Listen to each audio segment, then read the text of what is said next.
Press the bell icon on the YouTube app and never miss another update.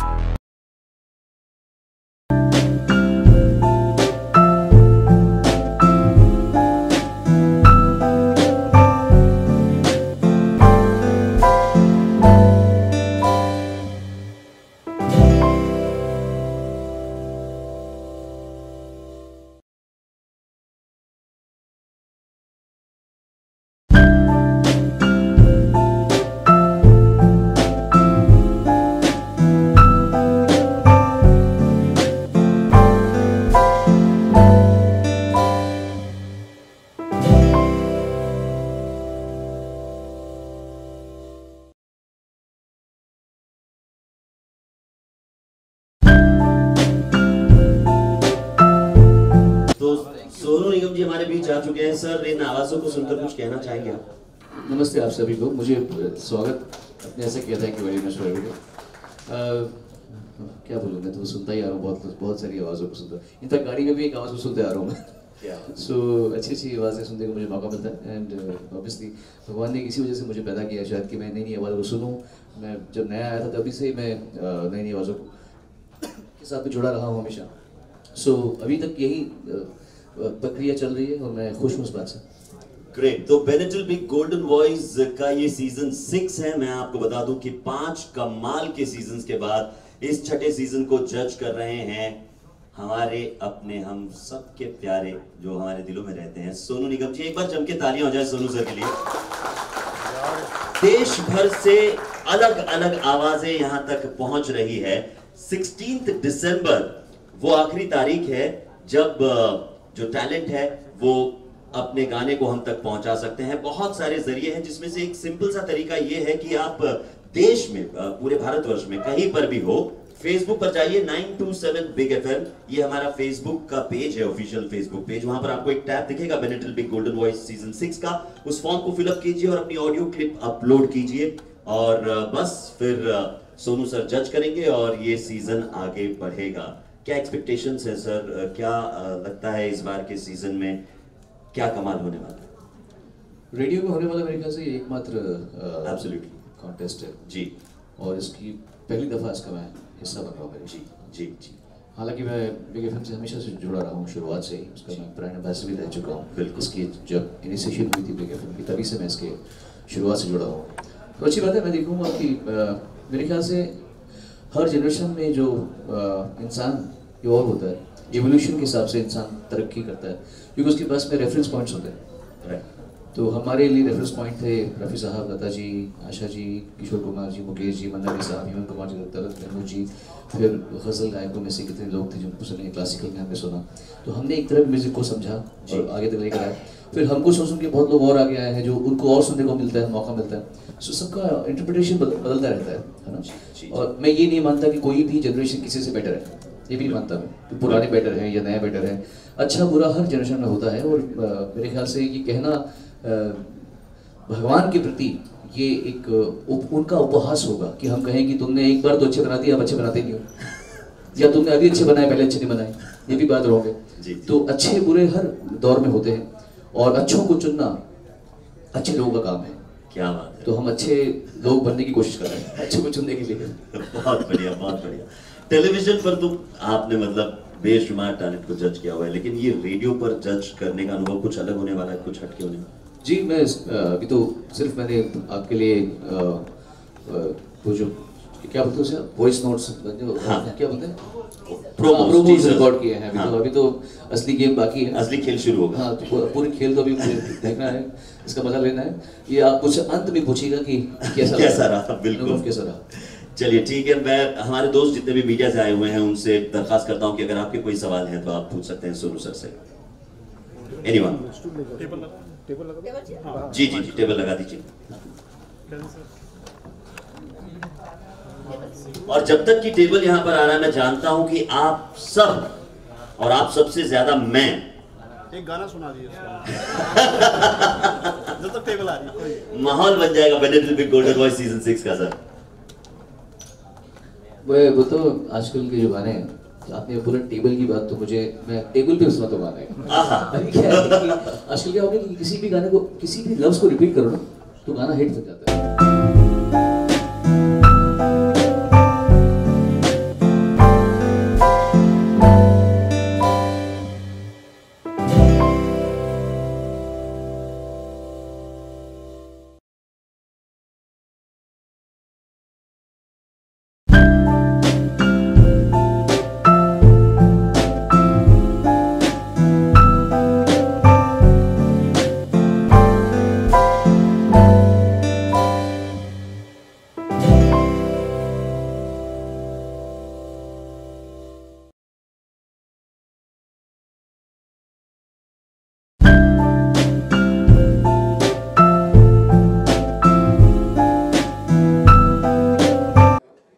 Radio से मेरा संबंध काफ़ी समय से रहा है। जब से रेडियो की रेवोल्यूशन शुरू हुई है हिंदुस्तान में, उसके पहले रेडियो था नहीं इतना, और तब लोग सीडीज़ खरीदते थे, सिर्फ कैसेट्स खरीदते थे। रेडियो आ गया तो रेडियो की वजह से सीडीज़ कैसेट्स की सेल ख़त्म हो गई है। पर उसमें जुड़ा रहा हूँ मैंने, इसके पहले भी रेडियो में काम कर रखा है। ये एक अलग एक्सपीरियंस है। इसमें मुझे लोगों को सुनने का मौका मिलेगा। शक्ल से इंसान इम्प्रेस नहीं होगा, सिर्फ और सिर्फ ऑडियो से इम्प्रेस होगा, तो ये अपने आप में एक अलग अनुभव होना चाहिए।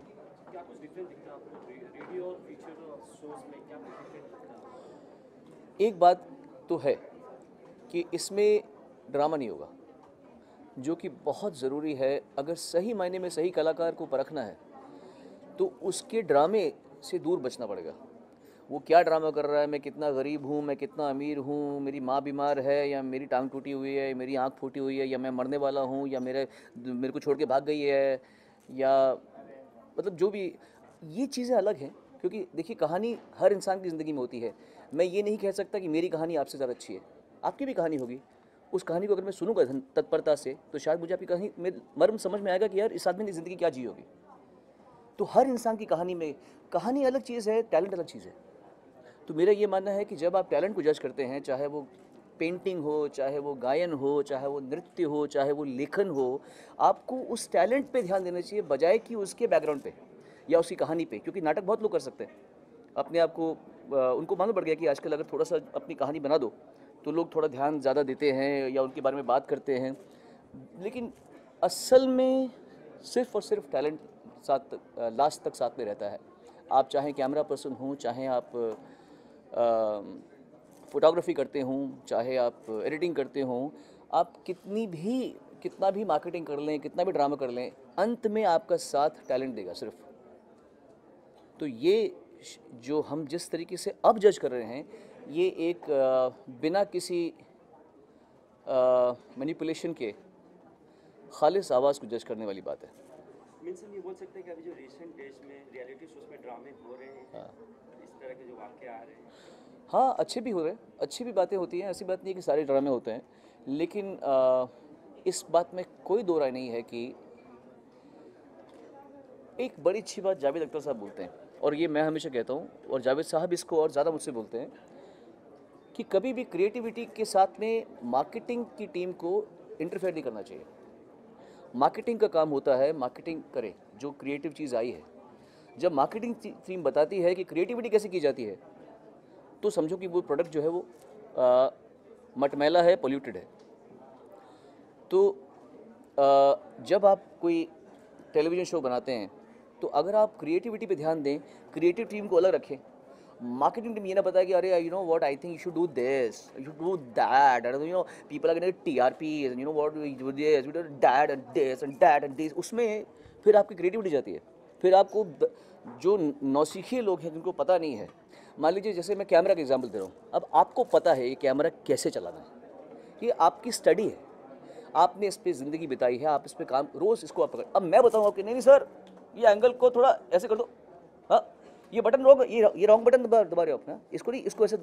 आपको क्या लगेगा कि यार ये हमारा काम, ये हम इसको ज़िंदगी में जीते हैं, हम इसे रोटी कमाते हैं, हमने इस पर स्टडी करी, हमारा परिवार इससे चलता है। और ये कल का आदमी उसको कैमरा उठाना नहीं आता, ये हमको बता रहे हैं, ज्ञान दे रहा है हमको। क्योंकि मैं मार्केटिंग का आदमी हूँ, तो मैं बोलूँगा कि आपको कैमरा कैसे उठाना है, हम आपको बताएंगे।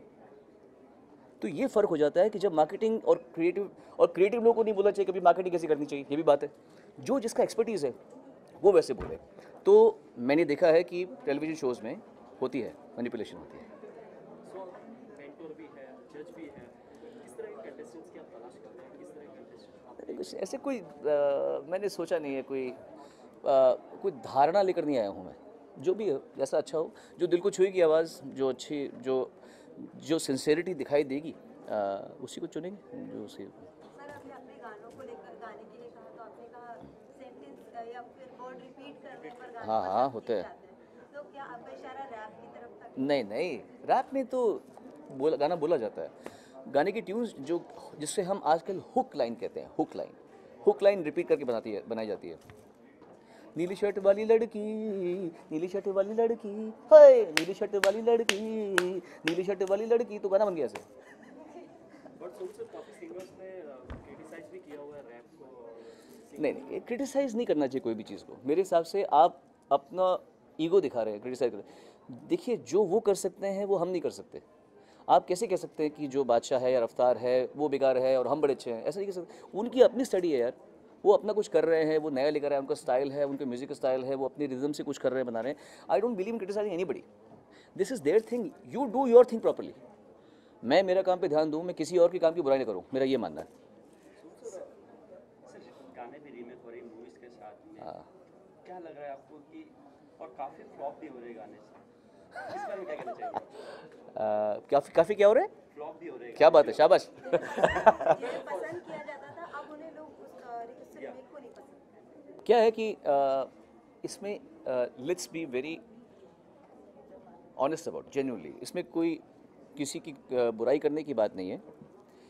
ये बात तो पक्की है कि जब कोई गाना किसी गाने को रिहैश करके बनाया जाता है, पुराने गाने को, तो उसकी रिकॉल वैल्यू ज़्यादा होती है। इसमें तो आप डिनाई नहीं कर सकते। एक नए गाने की बनस्पत एक पुराना गाना जब बनाया जाता है तो उसकी रिकॉल वैल्यू, अरे हाँ ये तो वैसा गाना है यार, वो गाना है, एक वो आता है, उससे कुछ लोगों को पसंद आता है और कुछ लोग को लगता है कि यार मेरा पुराने का मजाक किरकिरा कर दिया तुम लोगों ने। जैसे जब मेरा गाना दीवाना तेरा, इस गाने को जब रिहाश किया गया था तो लोगों ने क्रिटिसाइज़ किया इसको, क्योंकि उनके दिलों में मेरा गाना बैठा हुआ है। वो लगता है उनको ये सोनू निगम का गाना है। फिर किस कदर प्यार है मुझे हम सफ़र, इस गाने को भी कोशिश की गई कि दीवाना एल्बम को तोड़ के सोनू निगम से हटा के हम अपना कर लें, नहीं हो पाया।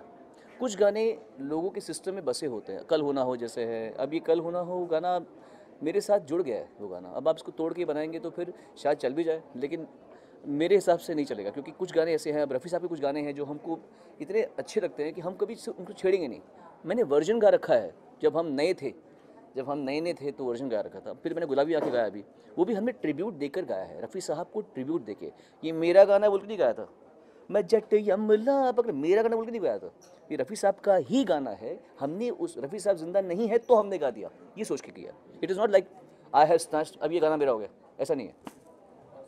सर ये भी बात है, देखा जाए तो जो मेलोडीज थी उसके कंपेयर में आज देखा है तो फिल्मों में उनके गानों में बीट्स के बेस पर सॉन्ग्स हो रहे हैं, उसके मतलब लिरिक्स नहीं है। अच्छे गाने भी हैं, ऐसी बात नहीं, अच्छे गाने बनते हैं। और फिर क्या है कि हम लोग सब सोसाइटी को जानते हैं। आजकल ज़्यादातर लोग पार्टीज़ में गाने चलाते हैं, है ना, या सोशल गैदरिंग में कहीं दारू पी रहे हैं, उनको बड़ा मज़ा आ रहा है ना, दारू पी गाने बजा रहे हैं, है ना, तो वो भी एक चक्कर है, उसकी वजह से गाने वैसे बनते हैं। बट या म्यूज़िक कंपोजर्स को छूट नहीं है मेरे ख्याल से, लिरिक्स राइटर को छूट नहीं है, किससे गवाना है ये भी छूट नहीं है, कौन गाना बनाएगा ये भी छूट नहीं है इतना। तो ये एक थोड़ा माहौल बदला हुआ है, but you know we have to accept the change and work things around us. So मैं थोड़ा पॉजिटिव किस्म का आदमी हूँ, ऑप्टिमिस्ट आदमी हूँ, तो हो जाएगा, ठीक हो जाएगा, ऐसी बात। सर अगर सिंगर की बात करें, इससे थोड़ा हटके मुन्ना जी के बारे में क्या कहना चाहेंगे? अरे बॉलीवुड भी पहुंचा वहाँ पर, सब सिंगर पहुंचे। अरे मुझे इतना दुख हुआ। जिनके मिल का पत्थर साबित हुए गाना जो हिट हुए हैं, उनकी फिल्में हिट हुई हैं, उनको आज पहचाना जाता है एक सिंगर की वजह से। वो लोग भी वहाँ पे नहीं पहुंचे, गुमनामी की जिंदगी जी रहे थे मुन्ना जी। जी आज उनकी हाँ, मैं मुन्ना अजीज़ साहब, आपने मेरे वीडियो देखा था जो मैंने वीडियो डाल देखा था आपने? नहीं देखा। मैं बहुत रोया उस दिन, बहुत रोया था। और अब किसी ने क्यों नहीं ट्वीट किया, किसी ने क्यों नहीं फेसबुक पे लिखा, कोई उनके उसमें क्यों नहीं आया। मेरा तो शो था, मैं नहीं आया, पर क्योंकि मैं घर पे गया था, उसी रात को मैं घर पे गया, उनकी वाइफ से मिला, उनकी बेटी से मिला, बहुत रोए हम लोग मिल के सब। लेकिन जो नहीं आए, अब मैं क्या बोल सकता हूँ जी, उसकी उनकी मर्ज़ी है, अब क्या कर सकते हैं। मैं कौन होता हूँ उनके बारे में कहने की भी, तुमने ट्वीट नहीं किया, तुमने, उनकी मर्ज़ी है, उन्होंने नहीं किया। बट मेरे हिसाब से मोहम्मद अजीज़ साहब मेरे गुरु थे, और मैं ऑलरेडी उनके लिए ट्रिब्यूट के शो का एक काम कर रहा हूँ ऑलरेडी। वक्त एकदम तक एक ही सिखाते हैं सर कि हमें बॉलीवुड में याद नहीं किया जाता। 100 साल जब इंडस्ट्री के पूरे हैं, तो मुझे खुद इंटरव्यू में बोला था कि बेटा हमें भूल गए, बड़ी बड़ी फिल्में बनी हैं, हमें कोई याद नहीं करता, झूठे से इन्वाइट भी नहीं आता है। ये बात तो है। और मुझे सिंगर का कितना योगदान होता है बॉलीवुड में, अगर बात कहानी है? पता नहीं मैं क्या कह सकता हूँ, मैं खुद सिंगर हूँ, मैं अपनी बड़ाई तो नहीं कर सकता, लेकिन हाँ, हर इंसान का योगदान होता है। और हम सिंगर्स को ढूंढ रहे हैं आज, जो हमारा बिग एफएम के थ्रू हम ढूंढ रहे हैं वो इसलिए ढूंढ रहे हैं क्योंकि सिंगर की कोई वैल्यू होगी तभी ढूंढ रहे हैं, है ना। तो उस हिसाब से we'll have to just say कि उनके साथ में जो नहीं हुआ जो हुआ ये इस बारे में हम कभी और बात करेंगे क्योंकि आज हम एक इस उसमें हैं। बट हाँ, मोहम्मद अली साहब का जाना हमारे लिए बहुत बड़े दुख की खेद की बात है। उनको हम भूल नहीं पाएंगे और हम लोगों को उन्हें भूलने देंगे भी नहीं, चिंता मत कीजिए आप, हम उनको भूलने देंगे भी नहीं। One last question. उनके साथ में कोई ऐसा वाकया शेयर करें गाने को स्टूडियो का? हाँ, मैंने उनके साथ गाना गा रखा है एक, यार मैं इंडिया चला वो गए। खैर मैंने उनके मैं बचपन से उनका बहुत फ़ैन रहा हूँ।